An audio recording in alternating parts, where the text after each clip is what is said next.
Hello everyone, welcome to प्रयास classes. तो जैसा कि हम लोग 3250 मैथ्स का सॉल्यूशन कर रहे थे, अभी किसी कारणवश हम लाइव क्लास नहीं ले पा रहे हैं, तो आज से हम आप लोग को 3250 का रिकॉर्डिंग डाल दिया करेंगे। तो जैसा कि आप लोग 3250 जान रहे हैं, ये पुस्तक है 3250। जिनके पास भी ये किताब नहीं है, आप लोग किताब खरीद लीजिए ताकि आपको सॉल्यूशन देखने में आसानी रहे। और हम लोग सेट 20 तक कर चुके थे, तो आज हम लोग सेट 21 तक करेंगे। चलिए हम लोग सेट 21 का पहला सवाल करते हैं। पहला सवाल है x³ minus 3x plus 6x बराबर 0। अब कहता है, चार ऑप्शन दिया है और कहता है निम्नलिखित में से कौन सही है। क्या यह द्विघात समीकरण है? नहीं। क्या यह द्विघात व्यंजक है? नहीं। फिर तीसरा ऑप्शन है, यह एक द्विघात समीकरण नहीं है। हम कहेंगे तीसरा ऑप्शन बिल्कुल सही है कि यह एक द्विघात समीकरण नहीं है, क्योंकि इसका पावर क्या है? 3। दूसरा सवाल है 0.13241 241 के ऊपर रैंकिंग है। अब जैसा कि सवाल को आप लोग सॉल्व करना जानते हैं कि पहले पूरा नंबर लिख दिया जाए 13241 और उसमें माइनस कर दिया जाए जिसके ऊपर रैंकिंग नहीं है। फिर उसके बाद क्या करते हैं, जितना नंबर के ऊपर रैंकिंग है उसके लिए 9 लगाते हैं, और जितना नंबर के ऊपर रैंकिंग नहीं है उसके लिए क्या करते हैं सर? 0 लगाते हैं। अब आप इसको इसमें घटा दीजिए तो कहिएगा 13,228 बटा में 99900। अब आप ऊपर नीचे 4 से कटाइए, कहिएगा 4 तिया 12, फिर 4 तिया 12, 4 सते 28। इसको घटाइए। अच्छा, यहाँ ऑप्शन से भी अब आपको मिल जाएगा। ऊपर होना चाहिए 3307 जो कि ऑप्शन नंबर डी में है, और नीचे हो जाएगा 24975। फिर उसी तरह तीसरा में आइए। कहता है कि ए बी एक साथ मिलकर किसी काम को 12 दिन में करते हैं, और फिर कहता है ए जो है अकेले 20 दिन में करता है। आगे कहा कि यदि बी प्रतिदिन केवल आधे काम करे तो बताइए ए और बी मिल के उस काम को कितने दिन में करेंगे। तो सबसे पहला काम क्या करना है सर? ये दोनों का एलसीएम लेना। तो 12 और 20 का एलसीएम क्या हो जाएगा? 60। 12 से कितना बार में? 5 बार में। 20 से क्या बार में? 3 बार में। तो कहिएगा ए का क्षमता आया 3, दोनों का क्षमता 5 है, तो बी का क्षमता होगा 2। अब करवाना यही दोनों से, और कितना काम करवाना है? तो पूरा काम करवाना। अब इसके बाद एक चीज कहा है कि ए तो पूरा काम करेगा सर, तो ए का क्षमता 3, लेकिन कहा कि बी जो है आधा दिन काम करेगा। अगर बी पूरा दिन काम करता है तो 2 काम करता है, और आधा दिन काम करेगा तो कितना काम करेगा? 1 काम करेगा। तो कहेंगे 60/4 का मतलब हो जाएगा 15 दिन। चलिए यहाँ तक उतारिए, फिर उसके बाद हम लोग आगे बढ़ते हैं। चलिए अगला सवाल है चौथा नंबर। कहता है आपसे कि एक 3 अंकों वाली संख्या इस प्रकार है कि इसके इकाई, फिर कहता है दहाई, और फिर कहता है सैकड़ा। सैकड़े के अंक का अनुपात है 1:2:3, और कहा कि अगर इसके अंकों को पलट के जोड़ दिया जाए तो 1332 आता है। तो हमको बताइए संख्या क्या होगा? आप ऑप्शन उठाइए। 246, दूसरा ऑप्शन है 414, तीसरा है 123, और चौथा है 963। अब आप देखिए इसको कटा के जरा। 2 एकम 2, 2 दूनी 4, 2 तिया 6। ये है मेरा इकाई अंक, और यहाँ इकाई अंक कितना है? 3, और यहाँ इकाई अंक कितना है? 1। हम बोलेंगे ये ऑप्शन तो हो नहीं सकता, ये तो हो नहीं सकता है सर, कटवे नहीं करेगा। और 123 यहाँ भी है, 123 यहाँ भी है, तो 123 तो हो नहीं सकता है। तो जब आपका सारा ऑप्शन गलत हो जाए ना, तो जो ऑप्शन बच गया वही आपका आंसर होगा। ठीक है, तो कहिएगा ऑप्शन 4 आपका आंसर होगा। बाकी आप चेक करिए। 3 तिया 9, 3 दूनी 6, 3 एकम 3। इसको कहते हैं इकाई, इसको कहते हैं दहाई, और इसको कहते हैं सैकड़ा। तो हम कहेंगे इकाई दहाई सैकड़ा का रेशियो 1:3, 1:3। तो हम कहेंगे ऑप्शन नंबर डी मेरा क्या हो जाएगा? आंसर हो जाएगा। उसी के साथ अगला सवाल करते हैं। कहता है किसी वस्तु को उसके अंकित मूल्य में बेचने पर विक्रेता को 18% का लाभ होता है। ऐसा करते हैं हम, अंकित मूल्य 100 मान लेते हैं और 18% का लाभ हो रहा है, माने सामान बिक रहा है कितना में, 118% में, है ना। विक्रय मूल्य को अंकित मूल्य को क्या मान लिए 100, अंकित मूल्य में सामान को बेचा और 18% लाभ हुआ, माने उसका विक्रय मूल्य हो गया 118%। फिर उसके बाद कहता है कि यदि वह अंकित मूल्य में 10% छूट दे, माने अंकित मूल्य में 10% छूट दे, माने बेचे कितना में 90 में, तो हम कहेंगे 100 का मान 118%, तो 90 का मान कितना 118 बटे में 100 और गुना में 90। कहिएगा 0 से 0 कट जाएगा, है ना। अब गुना करो जरा, 9 8 72 के 2 बचा 7, 9 एकम 9, 9 7 कितना 16 के 6 बचा 1, 9 एकम 9 1 10, और बटे में 10 है तो यहाँ पॉइंट लग जाएगा, तो हम कहेंगे 106.2। 100 से ज़्यादा रहेगा लाभ होगा, 100 से कम रहेगा हानि होगा, 100 से कितना ज़्यादा है 6.2, तो हम कहेंगे इसको 6.2% का क्या होगा सर, 6.2% का होगा प्रॉफिट। उतारिए, उसके बाद हम लोग आगे चलते हैं। चलिए सर, अगला सवाल क्या कहता है। अगला 6 नंबर आपसे सवाल कहता है 9 के पावर 6, 12 के पावर 4 और 7 के पावर 7। सवाल में कहा अभाज्य गुणनखंड का योग, अभाज्य गुणनखंड का योग। तो सबसे पहले आपको क्या करना है कि जो बेस में नंबर है ना, इसको सबसे पहले प्राइम नंबर में चेंज कर लेना। तो आप 9 को लिख सकते हैं 3 गुना 3 के पावर 6, 12 को लिख सकते हैं 2 दूनी 4 दिया 12, और 7 को सेम टू सेम रहने दो। तो हम कहेंगे 6 के 3 के पावर 6 और इंटू 3 के पावर 6 इंटू 2 के पावर 4, 2 के पावर 4 इंटू 3 के पावर 4 और इंटू 7 के पावर 7। काहे कि आप क्या जानते हैं सर कि ए बी के पावर अगर x है तो हम इसको a के पावर x इंटू बी के पावर x भी लिख सकते हैं। तो उसी तरह से हम इसको लिख दिए। अब आप जानते हैं बेस सेम रहता है तो पावर जुड़ जाता है। तो 12 6 6 12 और 12 4 कितना 16। फिर कहेंगे 4 4 8 और फिर कहेंगे 7 के पावर 7। अच्छा, ये हमसे ने पूछा अभाज्य गुणनखंडों की संख्या बताइए, हमसे कहा अभाज्य गुणनखंड का योग बताइए। तो हम कहेंगे यहाँ अभाज्य संख्या कितना है 3, यहाँ अभाज्य संख्या क्या है 2 और यहाँ अभाज्य संख्या क्या है 7। तो हम कहेंगे सर 7 3 10 2 12। चलिए अगला नंबर 7 नंबर कहता है एक सम अष्टभुज के प्रत्येक बाह्य कोण। तो प्रत्येक बाह्य कोण बराबर क्या होता है, प्रत्येक बाह्य कोण बराबर 360 बटे n। n का मतलब होता है नंबर ऑफ साइड्स। अब आप कहिएगा 360 बटे, यहाँ पर आपसे कहा है सम अष्टभुज, अष्टभुज में कितना भुजा होता है 8 भुज। तो हम कहेंगे 8 चौक 32, 8 पंचे 40, मैंने कितना 45 डिग्री। उसी तरह अगला भी देखिए, कहता है आपका व्यास है 1/2 सेंटीमीटर। तो त्रिज्या क्या होगा सर, सबसे पहले बताइए। तो त्रिज्या होता है व्यास का आधा, तो आधा का आधा क्या होगा 1/2 का आधा हो जाएगा 1/4। फिर उसके बाद कहा कि इसका पृष्ठीय क्षेत्रफल बताइए। तो हमको बताइए गोला का पृष्ठीय क्षेत्रफल क्या होता है 4 पाई r स्क्वायर, 4 पाई r स्क्वायर।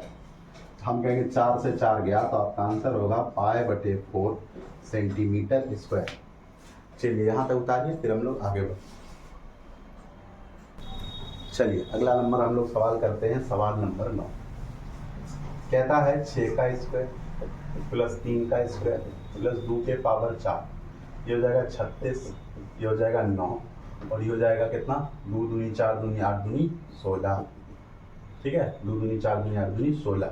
36 और 16 को जोड़िए तो हम कहेंगे 6 6 12, 3 1 4 1 5। 52 में 9 जोड़िए तो कहेंगे 52 10 62 और 1 घटा दीजिए मैंने 61। हम कहेंगे आंसर हो जाएगा 61।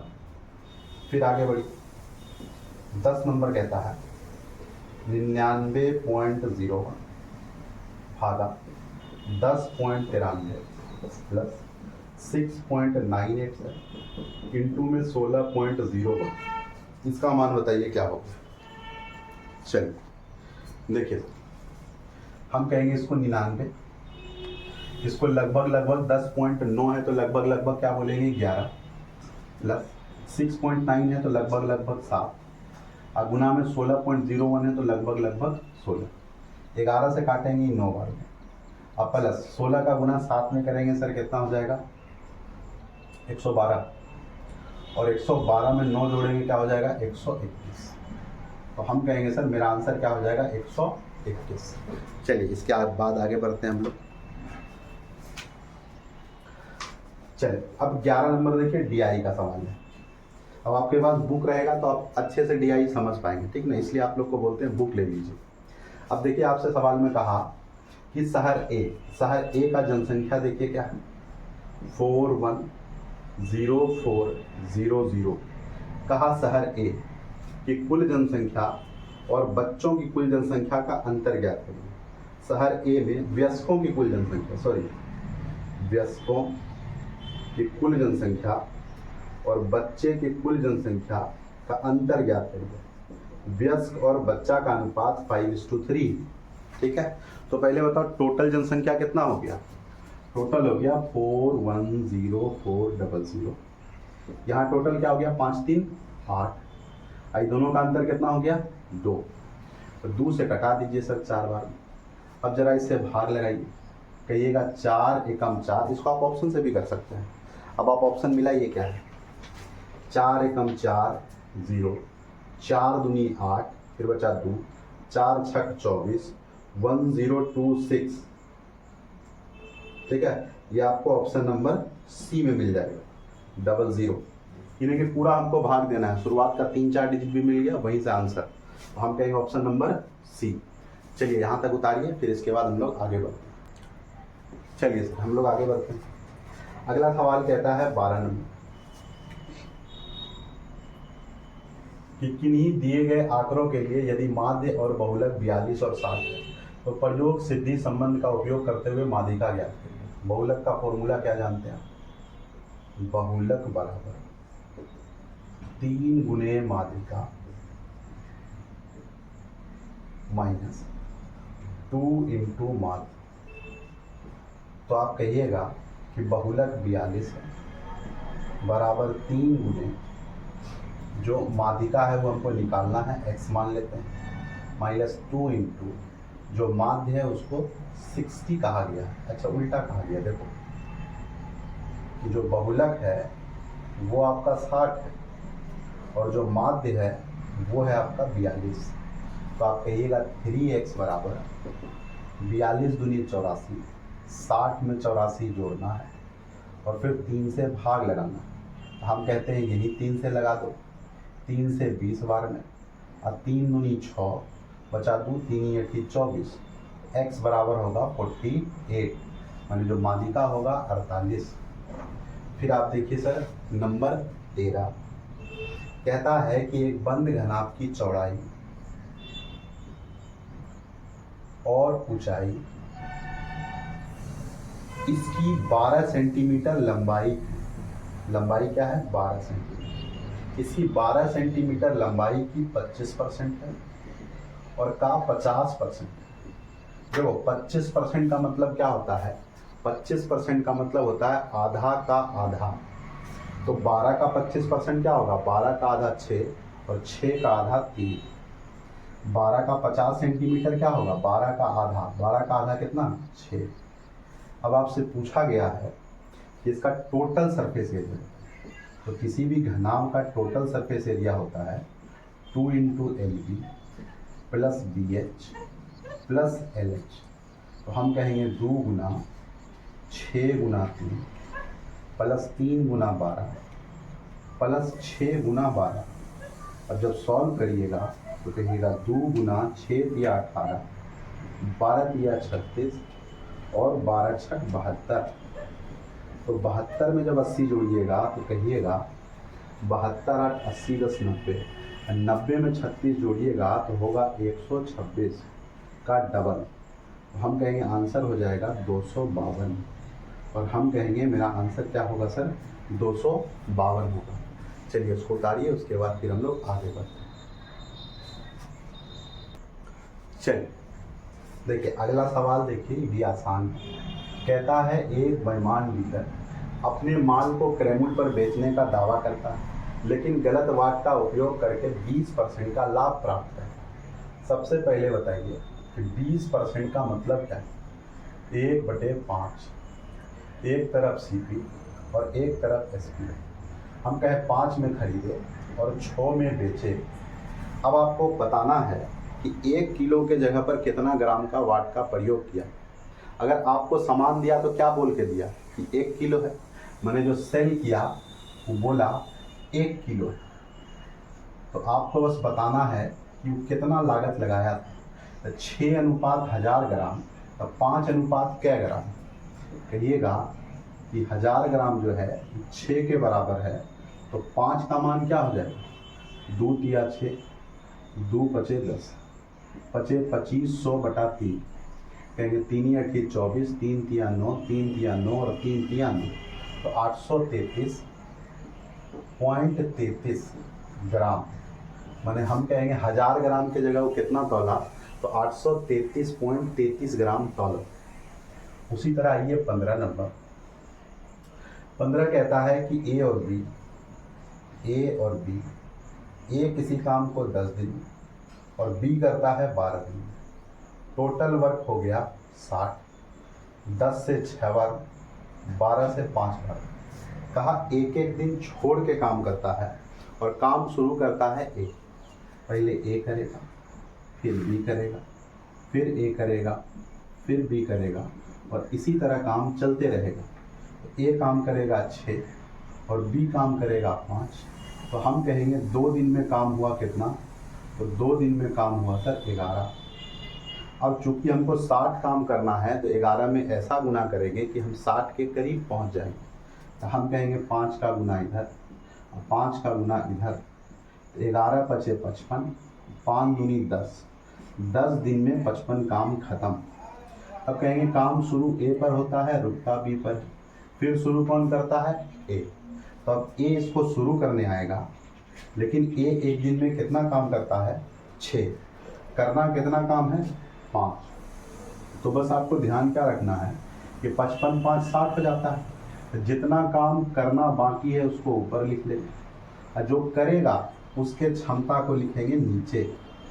तो हम कहेंगे कि कुल मिला के टाइम क्या हो गया, 10.5/6 दिन। अच्छा, आप इसको ऐसे भी समझ सकते हैं कि ए काम करेगा, ये बात तो पक्का है, और 6 काम को करेगा एक दिन। तो हम कहेंगे सर कि एक काम को करेगा 1/6 दिन। हमको बताना है कि 5 काम कितना दिन, तो 5 काम करेगा 5/6 दिन। तो आप ऐसे भी 5/6 लिख सकते हैं, या फिर आपको क्या बोले कि जो काम बच जाएगा उसको ऊपर लिखेंगे और जो करेगा उसके क्षमता को नीचे लिखेंगे। ये दोनों को जोड़ देंगे तो हो जाएगा 10.5/6। इसको उतारिए, फिर हम लोग आगे बढ़ते हैं। चलिए 16 नंबर आपका सवाल है कि x बराबर 2 + √5 और y बराबर 2 - √5, और आपको बताना है x² + y² बराबर क्या। अब आप एक फॉर्मूला जानते होंगे, ठीक है, यहाँ लिखिए a + b का whole square plus a - b का होल स्क्वायर बराबर होता है 2 × a² + b²। फिर एक और फॉर्मूला होता है a + b का whole square minus a - b का होल स्क्वायर, जिसका फॉर्मूला होता है 4ab। तो हमको क्या करना है, x² माने इसका स्क्वायर माने 2 + √5 का स्क्वायर प्लस y² माने इसका स्क्वायर 2 - √5 का स्क्वायर। अब जरा इसको और पहला वाला फॉर्मूला को देखिए, सेम है सर, a + b का whole square plus a - b का होल स्क्वायर। फॉर्मूला होगा 2 × a², a के जगह 2 है, 2 का स्क्वायर, अब प्लस b के जगह √5 है तो √5। हम कहेंगे 5 × 4 = 9 और 9 × 2 = 18। मेरा आंसर क्या हो जाएगा सर, 18। अगला सवाल देखिए, कहता है x 0 से बड़ा है और फिर कहता है 22.5 56, 42.5 और 2x + 1 और प्लस x - 2 और प्लस 3x और प्लस 36 का माध्य माने इसका एवरेज। तो हम कहेंगे एवरेज का मतलब क्या होता है, सम ऑफ ऑब्जर्वेशन बटे नंबर ऑफ ऑब्जर्वेशन। तो सभी संख्या का योग है 1 2 3 4 5 6 7, 7 को संख्या है। इस सब का एवरेज है मेरा कितना 30। तो जब हम इसको जोड़ेंगे सारे 22 में 42 और फिर 56 में 38 और उसमें 2 घटा दीजिएगा तो आपका हो जाएगा 42 और 2 44, 20 64 1 65 और 65 में हम लोग 56 और 36 को जोड़ेंगे 50 30 80 92। तो हम लोग कहेंगे 5 2 7 और 9 6 15 157 -2 में ही 1 को जोड़ेंगे तो -1 157 में 1 घटा देंगे 156 और प्लस 2x x 3x और 3x 6x और बराबर 7 या 21 210। जब 156 को उधर भेजेंगे तो हम कहेंगे 156 जब घटेगा उधर तो 44 और मतलब हो जाएगा 54। तो x बराबर हो जाएगा 9। तो हम कहेंगे सर x का मान क्या हो जाएगा 9 और आपसे x का मान ही पूछा है। चलिए उसको उतारिए फिर हम लोग आगे बढ़ते हैं। चलिए सर अगला सवाल देखिए। अगला सवाल कहता है 18 नंबर कि A का वेतन B से 20% कम मानी 100 है, तो ये कितना है 80। अब कहता है B का वेतन A से कितना अधिक है, तो B A से कितना अधिक है 20 अधिक है। किससे अधिक है A से अधिक है। अब गुना में 20 चौक 80, अब 4 से काटेंगे 25 तो हम कहेंगे 25% अधिक। फिर 19 में आएंगे कहा 171 गुना 172 गुना 173 को भाग लगाना है 17 से और हमको बताना है शेषफल क्या हो। तो हम लोग क्या जानते हैं कि शेषफल को जोड़ घटाव गुना भाग जितना भी मैथमेटिकल ऑपरेशन होता है वो सब कुछ हम रिमाइंडर के साथ कर सकते हैं। तो जब यहाँ 17 का भाग लगाइएगा तो 17 एकम 17 रिमाइंडर बचेगा 1, यहाँ बचेगा रिमाइंडर 2 है ना। 17 का भाग लगाओ 17 एकम 17 तो 2 और 17 एकम 17 तो 3।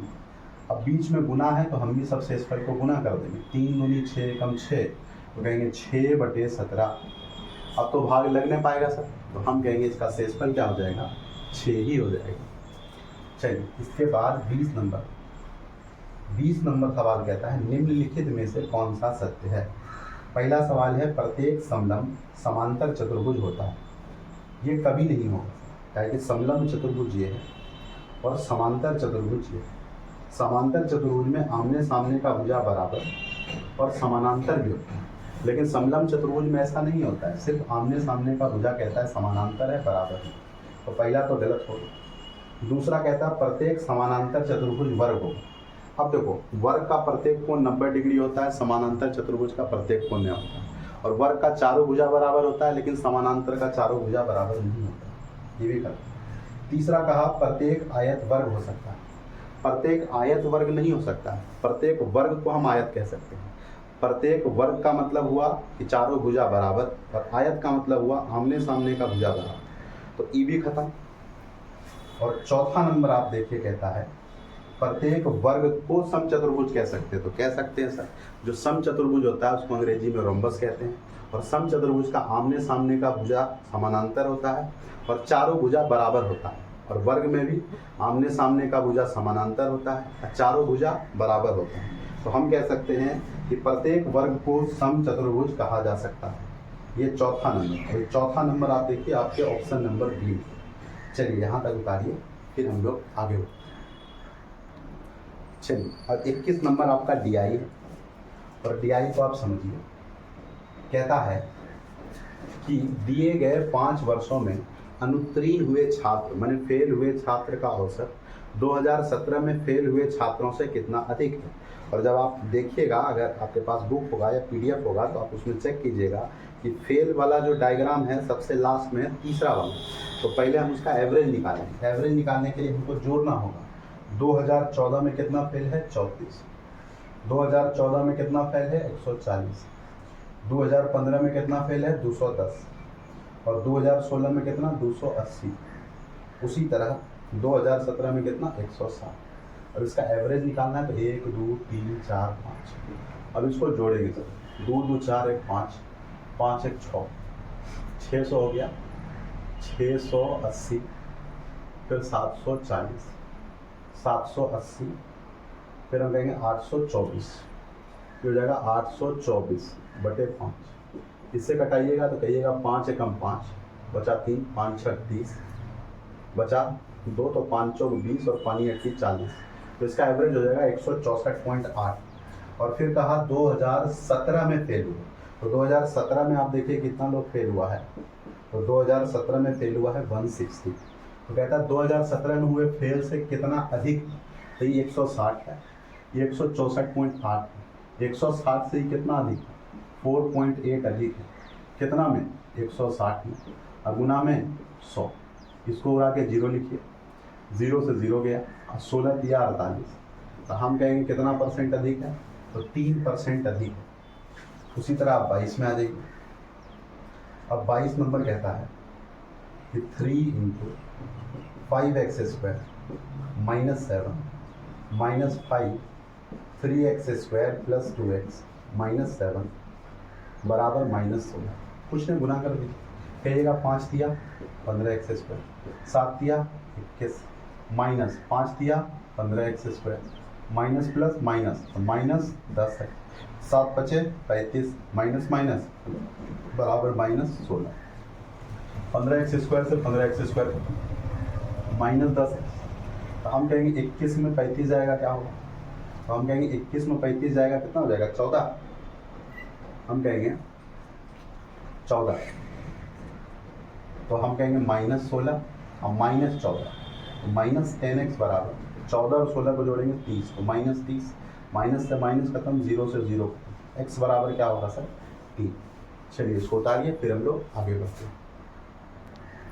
चलिए अगला सवाल आप देखिए सर, 23 नंबर कहता है 2 - sin² α बटे 1 - cos α प्लस 1 - cos α बटे sin α, फिर 1 फिर माइनस sin α बटे 1 + cos α।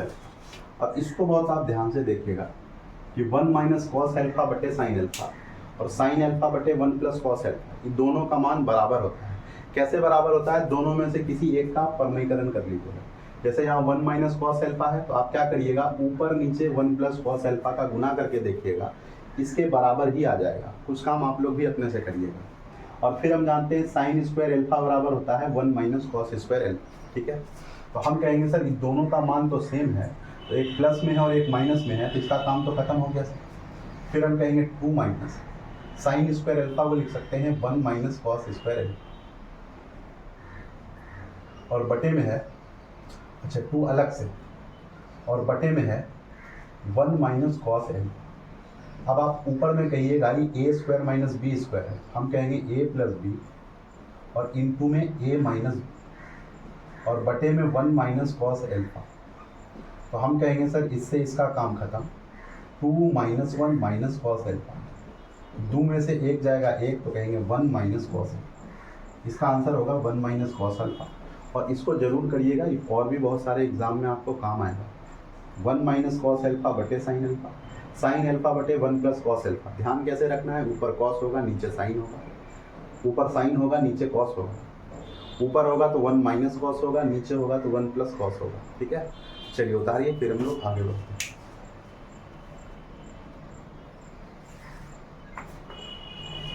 चलिए उतार लिए हमने, देखिए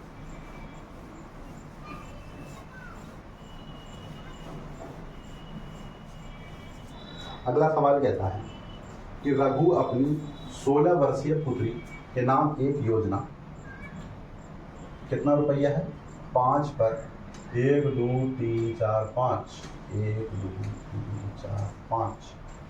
अभी पुत्री का उम्र 16 साल है, किस रेट से, तो 5% के रेट से, और चाहता है जब वो 18 साल की हो जाए तब उसको पैसा मिल जाए, और 18 साल बाद उसको पैसा मिलेगा कितना, ये आपको बताना है। तो हम कहेंगे 16 साल से 18 साल माने कितना साल, 2 साल, और 5% के हिसाब से 2 साल का कंपाउंड इंटरेस्ट। जब इफेक्टिव रेट आप निकालिएगा, उसका फॉर्मूला आप जानते होंगे, x + y + x × y / 100%। 5 5 10 25 25 माने 10.25%।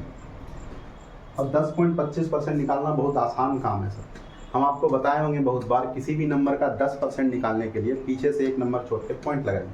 तब 5 लाख का 10% हो जाएगा 50,000।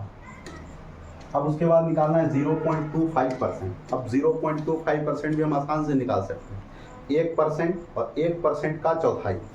1% निकालने के लिए फिर एक जीरो इधर आएंगे, माने किसी भी नंबर का 10% निकालने के लिए पीछे से एक नंबर छोड़ के पॉइंट, और 1% निकालने के लिए 2 नंबर छोड़ के पॉइंट। तो हम कहेंगे 5 लाख का 1% क्या होगा, 2 नंबर छोड़ो, कितना हो गया 5,000। आप उसका 1/4 निकालेंगे तो 5,000 का 1/4 क्या होगा, 5,000 का आधा 2,500 और 2,500 का आधा 1,250। तो जब हम इसको जोड़ेंगे तो कहेंगे 0.52155। अभी जहाँ भी होगा वही आपका आंसर हो जाएगा। नहीं तो 5 लाख का आप इतना % निकाल दीजिए तो भी आ जाएगा। ठीक है, चलिए हम लोग आगे बढ़ते हैं। आगे कहता है 25 नंबर कि x² - 5x - 14 बराबर 0 का रूट जो है a और b है। तो आप जानते हैं कि सम ऑफ रूट क्या होगा -b/, और प्रोडक्ट ऑफ रूट क्या होगा c/। तो हम कहेंगे ये हो जाएगा 5 और ये हो जाएगा -14। और आपसे पूछा क्या गया है, आपसे पूछा गया है a³ b² + a² b³। अगर ए बी यहाँ से कॉमन कर ले या फिर a² b² कॉमन कर ले, a² b² कॉमन कर ले तो यहाँ बचेगा a + b। अब हम कहेंगे ए बी का मान 14 है तो a² b² का मान क्या होगा, 14 का स्क्वायर माने 196। हम कहेंगे 196 हो जाएगा। इंटू में a + b का मान कितना 5, तो कहेंगे 19 × 5 = 95, 950 है, 6 × 5 = 30, 950 में 30 जोड़ेंगे क्या होगा 980। ऐसा कुछ ऑप्शन कहाँ है देख लीजिए। तो पहला नंबर ऑप्शन, इसको उतारिए फिर हम लोग आगे करते हैं।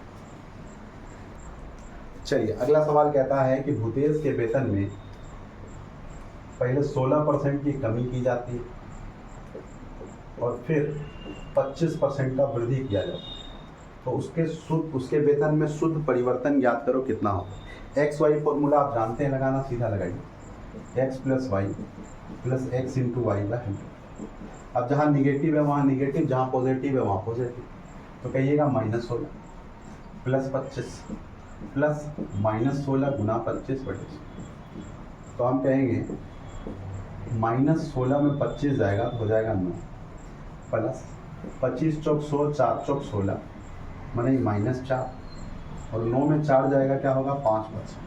तो हम कहेंगे उसके वेतन में शुद्ध परिवर्तन जो आएगा ये 5% का आएगा। पॉजिटिव में आया तो वृद्धि, निगेटिव में आता तो कमी। तो हम कहेंगे सर कि आज ये सेट आपका ख़त्म हो। हम बहुत कोशिश किए लेकिन फिर भी इसको बनाने में 30-33 मिनट लग गए।